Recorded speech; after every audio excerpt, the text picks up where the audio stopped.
નમસ્કાર દર્શક મિત્રો, આપ જોઈ રહ્યા છો NN ન્યૂઝ. હું છું એન્કર અર્પિતા પટેલ. હવે જોઈએ અગત્યના સમાચાર. ચૂંટણી વાયદામાં આપેલું વચન સાર્થક થયું, જેના ફળ સ્વરૂપ અંદાજિત રૂપિયા 163 કરોડના ખર્ચે બનનાર પાદરા જંબુસર 4 લેન રોડનું ભૂમિપૂજન. Reporter Kishor Makwana, NN news, Vadodara.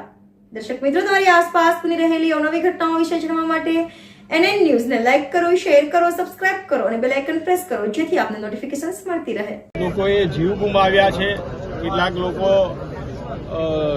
શારીરિક નુકસાન થયું છે.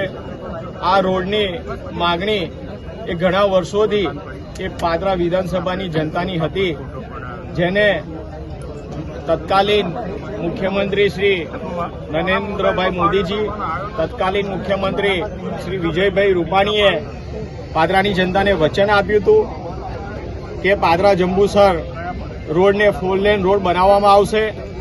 અને આજે તેમનું વચન એ મુખ્યમંત્રી શ્રી ભૂપેન્દ્રભાઈ પટેલે પાડી બતાવ્યું છે. આજથી જ પાદરા જંબુસર 4 લેન રોડનું કામની શરૂઆત કરવામાં આવનાર છે. આ કામ માટે એ ભારતીય જનતા પાર્ટીનો વિધાનસભાનો મુખ્ય મુદ્દો હતો, જેના આધારે અમે ચૂંટણી લડ્યા છે અને ભારતીય જનતા પાર્ટીમાં વિશ્વાસ મૂકીને